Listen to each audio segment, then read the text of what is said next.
खालसा का नाम आते ही लोगों को ये हो जाता है कि ये तो खालिस्तानी है, खालिस्तानी है। खालिस्तान की मांग कर रहा है। हाँ। तो उस पे क्या हमारे दर्शकों को क्या समझाएंगे हम कि खालिस्तानी क्या होता है और खालसा राज क्या है, क्या आप डिफरेंस है इनके अंदर? बिल्कुल, आपको एक छोटी सा शब्द बताता हूँ मैं। अपने यहाँ बोला जाता है भाई, खालिस दूध खालिस। चाहिए, खालिस घी हम्म। चाहिए। खालिस का मतलब क्या होता है? Pure, pure. शुद्ध, सच्चा। हम्म। तानी का मतलब होता है जगह का। तो एक साफ स्वच्छ और सच्ची जगह मांग रहे हैं। एक बार बीबीसी ने एक रिपोर्ट बनाई थी कि जो महाराजा रणजीत सिंह का खालसा राज था, हम्म। ब्रह्मांड में ऐसा राज कभी नहीं आया, ब्रह्मांड में। बीबीसी के ऑफिसों पर छापे मरवा दिए थे बीजेपी ने इंडिया के अंदर कि क्यों बनाई ये रिपोर्ट। उन्होंने तो सच्चाई दिखाई थी। हम्म। खालसा राज के अंदर एक भी जेल नहीं होती थी। अगर कोई गलती करता था ना, उसको देश से निकाल देते थे। और रही बात, ज्यादा दूर तक मत जाओ, संयुक्त पंजाब खुद एक अलग देश था। किसी को आज तक ये नहीं पता कि भी हमारे पंजाब के प्रधानमंत्री कौन थे, पहले प्रधानमंत्री। सर मियां फजले हुसैन, सिकंदर हयात खान, दादा छोटू राम गृह मंत्री होते थे संयुक्त पंजाब के। आजादी से पहले की बात कर रहे हो आप? जी हाँ, 47 से पहले। और फिर बाद में क्या है, इनको ऐसी गोले, दादा छोटूराम भी इस दुनिया में नहीं रहे थे। दादा छोटूराम ने ही वो कानून बनवाए थे निहंग सिंहों के लिए, अंग्रेजों के सामने। हम्म। 1942 ये एक्ट पास करवाया था 1942 के अंदर कि इनको हथियार लागू होंगे, ट्रेनों का किराया माफ होगा ऑल इंडिया में। जबकि अंग्रेजों ने बोला था कि भाई ये छोटूराम, ये लोग गलत कर देंगे हथियार उठा के। बोले गलत नहीं करेंगे, अन्याय के खिलाफ लड़ेंगे, ये खालसा की अकाल पुरख की फौज है ये। आज भी निहंग सिंहों के लाइसेंस के ऊपर दादा छोटूराम के साइन होते हैं। अच्छा। 1942 ए एक्ट के तहत वो 7 दिन के अंदर को लाइसेंस मिल जाता है हथियार का। आप आज हथियार के लाइसेंस के अप्लाई करो, 10 साल तक आपका नंबर ही नहीं आएगा। मिलते नहीं आजकल तो, बंद करके। उन्होंने साइन कर दिया ना, 7 दिन के अंदर लाइसेंस आएगा, कोई रोकने वाला नहीं। कानून पास है ये, और उस कानून को ये बदलना भी चाहते हैं। तो सिंह पंजाब तो अलग था। आप 1947 से पहले की फर्द निकलवाओ हरियाणा के किसी भी डिस्ट्रिक्ट के अंदर से, किसी भी डिस्ट्रिक्ट के अंदर से, उस फर्द के ऊपर क्या लिखे आता है वो मेरे को बता देना। सरकार खालसा लिखे आता है, वो क्या है? फर्दे खालसा। उर्दू में आती है वैसे तो वो। उर्दू में आती है, फर्दे खालसा लिखा होता है उनके ऊपर। आप निकलवा लो, मिल जाएगा आपको। मतलब खालसा राज में आप कहते हो मंत्री प्रधानमंत्री भी मुस्लिम एक या फिर हिंदू खालसाई होते थे? सिक्का, हम्म। एक खालसाई सिक्का $33 में आता था। $33 में एक खालसाई सिक्का। इतनी मजबूत करेंसी थी। इतनी मजबूत करेंसी थी। और आज 91 रुपए में $1। और खालसाई सिक्का फिर कितने का होता?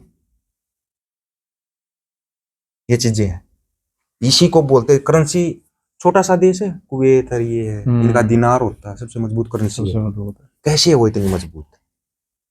उन्होंने दिमाग लगाया अपनी करेंसी को मजबूत कैसे करना है। डोनाल्ड ट्रंप क्या कर रहा है?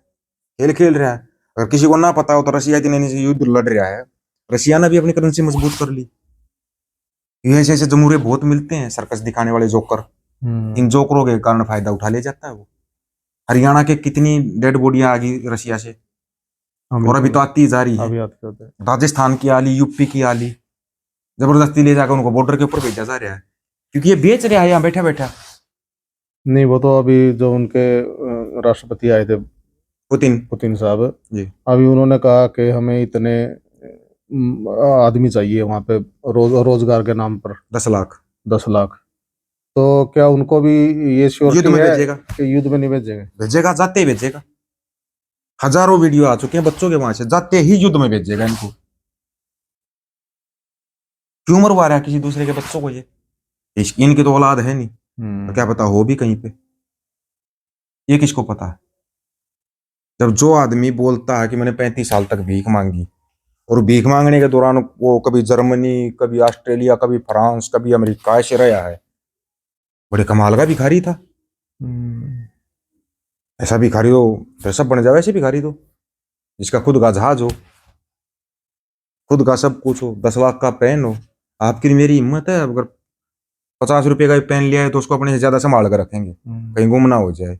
इसका क्या होने दो, बेच देगा फिर किसी चीज को। रेलवे, एयरपोर्ट छोड़ा क्या, बैंक, कुछ भी तो नहीं छोड़ा। ले दे के एक फौज की नौकरी बची थी किसान के बालका की, वे फौज में नौकरी कर लिया थे, वो सारी जिंदगी भर का टूक हो गाने के बाद पेंशन हो जाती थी। वो 4 साल ही कर दी। वो भी ये तड़ी में लुटा दिया सब कुछ। 4 साल की शो की, चलो 4 साल की भी कर दी, वो भी देख लेते। अगर वहां पर बच्चा शहीद हो जाता उसको शहीद का दर्जा नहीं, शहीद वाली फैसिलिटी नहीं, क्या फायदा फिर उसका? पेंशन आने के बाद कोई पेंशन वाले जो फायदे होते हैं वो नहीं है। आप अगर कल को लड़ाई लग गई, क्या कोई अग्निवीर लड़ेगा? जब शहीद का दर्जा नहीं है ना कोई फैसिलिटी, क्यों लड़ेगा वो? कौन लड़ेगा फिर वहां पे जाकर? ये खाकी कच्ची वाले लड़ेंगे, माफियों की औलाद ये लड़ेंगे? ये कोई नहीं लड़ेगा। ये सिर्फ दंगे कर सकते हैं, लड़ाई नहीं लड़ सकते। दंगे करवाने में सबसे आगे मिलेंगे। आप फौज में रहे हो शायद, जी 2000 के आसपास आप जी कारगिल युद्ध भी शायद जी जी। आपने लड़ा है। क्या 4 साल में एक फौजी पूरी तरह से तैयार हो सकता है? नहीं, 5 साल में एक सैनिक तैयार होता है। 5 साल के बाद राष्ट्रपति के साइन होते हैं कि हाँ ये लड़का मेरी फौज में है। 5 साल के बाद राष्ट्रपति साइन करता है। और आर्मड के अंदर ऐसे ऐसे कोर्स हैं जो एक एक कोर्स 6 6 साल का होता है। कैसे कर लोगे आप पूरा? नॉर्मल जवान की एक ट्रेनिंग होती है 12 महीने की होती है, उसके बाद उसको 4 साल की वैसे ट्रेनिंग दी जाती है। 5 साल तक तो उसको ट्रेंड किया जाता है हर चीज से। 5 साल से पहले तो उसको बॉर्डर पे भी नहीं भेजते, वे जाते ही खा लेगा। यहाँ अंगर भेजने की तैयारी है 4 साल बाद। और यहाँ तो पेंशन या लेता है। वो क्या सीख पाएगा फौज का? क्या कर पाएगा वो? कौन सी ड्यूटी करेगा वो? सोचने वाली चीजें होती हैं ये। यही है वो जियो पॉलिटिक्स। अगर कल को लड़ाई लग गई है तो सारे भाग जाएंगे, लड़ेगा कौन? ये कहते हैं कि ये जो उद्योगपति है इनके लिए फौज तैयार की जा रही है, तो उनके चपरासी तैयार किए जा रहे हैं, चौकीदार। चौकीदार चपरासी। बोले हमारे ऑफिसों में चाय पिलाएंगे। क्या ये एक सेना की इज्जत है? एक सेना की गरिमा है?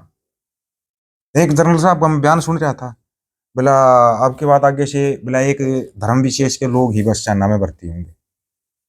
क्या बना रखा है? मजाक बना रखा है क्या सेना का? ये अच्छा, बोला एक ही धर्म के लोग होंगे सेना में। ये क्या था? मजाक चल रहा है कोई? सेना में कब से धर्म का वो होने लगा? नहीं बिल्कुल भी नहीं। सर्वधर्म सतल होता, हमने तो आज तक यही देखा था। सभी धर्मों को माना जाता है वहां पे तो। हम तो एक बिल्डिंग के अंदर ही मंदिर, हाँ, सर्वधर्म सतल गुरुद्वारा बोलते हैं सभी, उसको। सब कुछ है उसके अंदर।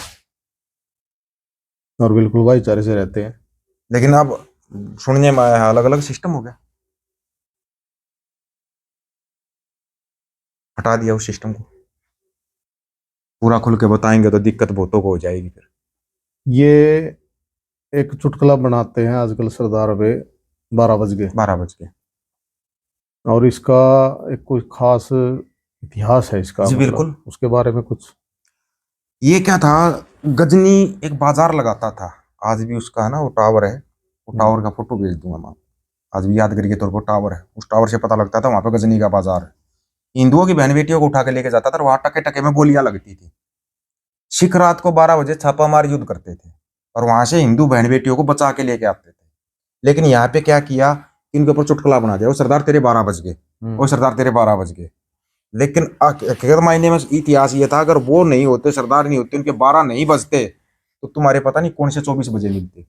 कहीं गजनी के बाजार में टके टके में आज भी बिकते फिरते, आज भी बिकते, अगर सरदार नहीं होते तो। मतलब गुरिल्ला युद्ध की जो शुरुआत, गुरिल्ला युद्ध, छापामार युद्ध बोलते थे जिसको। मतलब सिखों की हाँ स्टार्ट जी। करिए ये गुरिल्ला युद्ध। अभी कल का एक ताजा बयान सुन रहा था मैं एक बीजेपी के नेता का। बोला सिख रात को इसलिए हमला करते थे क्योंकि दिन में उनके टकराने की हिम्मत नहीं होती थी मुगलों से। अच्छा। कल का बयान है बीजेपी नेता का। वो कहना क्या चाहता श्रीमान, सिकंदर आया जिन्हें पूरी दुनिया जीत ली, पंजाब नहीं जीत पाया।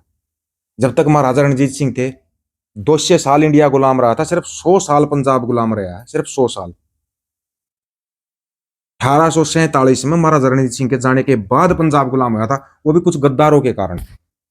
और जब इन्होंने होश संभाला कि भाई हम तो गुलाम हो गए, आजादी पूरे देश को दिलवा दी थी, साथ में इंडिया को आजाद करवा दिया था।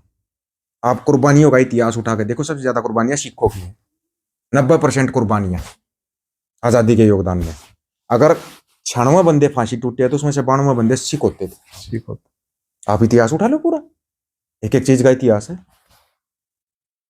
मतलब पंजाब लगा लो या ये जो जाटलैंड लगा लो, जी ये एक किस्म का ढाल होता था जो आक्रमण हाँ, बाहरी आक्रमण कर। आक्रमणकारी कभी भी आते जो ये होते थे ना, अफगानी होते थे, हम्म। जैसे मुगल बोलते हैं हम इनको अफगानी। हमेशा ये लोग अटैक करते थे दूसरे देशों पर। महाराजा रणजीत सिंह ऐसे थे जिन्होंने अफगान के ऊपर अटैक किया था और अफगान वालों को सलवार पहनने पर मजबूर कर दिया था। वो थे हरि सिंह नलवा जी, जिनका नाम का आज भी रुका है चाइना तक। आपको भी जाना, आपने कभी किसी इंसान का मांस बिकता देखा है?